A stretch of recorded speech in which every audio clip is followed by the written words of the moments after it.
মানবতা বিরোধী অপরাধ 2024-এর জুলাই আগস্টে হয়েছিল। সেই অপরাধের সমস্ত কিছু যেহেতু তার জানবার কথা, তিনি সমস্ত তথ্য আদালতকে উদ্ঘাটনের ব্যাপারে সহায়তার মাধ্যমে তিনি অ্যাপ্রুভার হতে চেয়েছেন। সে কারণে তার নিরাপত্তার সংকট হতে পারে। জুলাই গণ অভ্যুত্থানের সময় মানবতা বিরোধী অপরাধের একটি মামলায় রাজসাক্ষী হয়েছেন পুলিশের সাবেক মহাপরিদর্শক চৌধুরী আব্দুল্লাহ আল মামুন।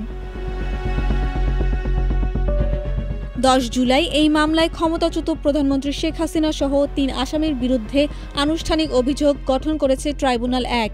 অপর 2 আসামি হলেন সাবেক স্বরাষ্ট্রমন্ত্রী আসাদুজ্জামান খান ও সাবেক আইজিপি চৌধুরী আব্দুল্লাহ আল মামুন।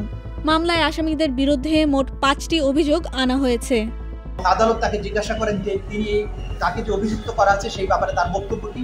তিনি তার দোষ স্বীকার করেছেন এবং তিনি বলেছেন তিনি একজন সাক্ষী হিসাবে এই যে ঘটনাটি মানবতা বিরোধী অপরাধ 2024-এর জুলাই আগস্টে হয়েছিল, সেই অপরাধের সমস্ত কিছু যেহেতু তার জানবার কথা, তিনি সমস্ত তথ্য আদালতকে উদ্ঘাটনের ব্যাপারে সহায়তার মাধ্যমে তিনি অ্যাপ্রুভার হতে চেয়েছেন এবং সেই প্রার্থনাও আদালত মঞ্জুর করেছেন। পরবর্তীতে এই আদালতের সুবিধাজনক সময়ে তার বক্তব্য উপস্থাপনের মাধ্যমে আদালতকে প্রকৃত ঘটনা এবং অপরাধ কারা তাদের মাধ্যমে কিভাবে সংঘটিত হয়েছিল সেই তথ্য উদ্ঘাটনে সাহায্য করবে। যেহেতু তিনি অ্যাপ্রুভার হতে চেয়েছেন, সে কারণে তার নিরাপত্তার সংকট হতে পারে। এই আশঙ্কায় তার পক্ষ থেকে তার আইনজীবী আবেদন জানিয়েছেন তাকে যাতে যথাযথ নিরাপত্তা দেওয়া হয়, সেই নিরাপত্তার ব্যাপারে আদালত যথাযথ আদেশ দেবেন বলে জানিয়েছে। আসামিদের মধ্যে শেখ হাসিনা ও আসাদুজ্জামান খান পলাতক, চৌধুরী আব্দুল্লাহ আল মামুন গ্রেফতার আছেন।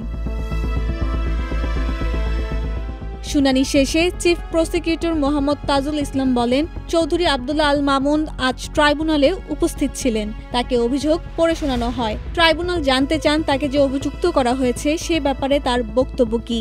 তিনি তার দোষ স্বীকার করেন। সব তথ্য উদ্ঘাটনের ব্যাপারে ট্রাইব্যুনালকে সহায়তার মাধ্যমে তিনি রাজসাক্ষী হতে চেয়েছেন।